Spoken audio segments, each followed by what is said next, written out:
இல்லை நான் வந்து செக்கு கடலை எண்ணெய் இல்லைன்னா செக்கு நல்லெண்ணெய் இந்த மாதிரி நிறையவே கொஞ்சம்.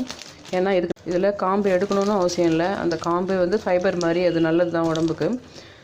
ரெண்டாவது டேஸ்ட் கூட அதே மாதிரி தான். நான் பூண்டில் கூட எதுவுமே அந்த டாப் மட்டும் அந்த வெங்காயத்தையும் அதையும் சேர்த்து கொஞ்சம் ஒரு 2 நிமிஷம் வதக்கிட்டு இப்போ 4 தக்காளி, அதாவது ரொம்ப பெரிய பெரிய தக்காளி 4 தக்காளி எடுத்துருக்கேன். மீடியம் சைஸ் 2 வெங்காயம். ஏன்னா இதில் வெங்காயத்துடைய அளவு கம்மியாக தான் இருக்கணும். மெயினாக இது சட்னியே தக்காளி தான் மெயின். தக்காளி கார சட்னி தான்.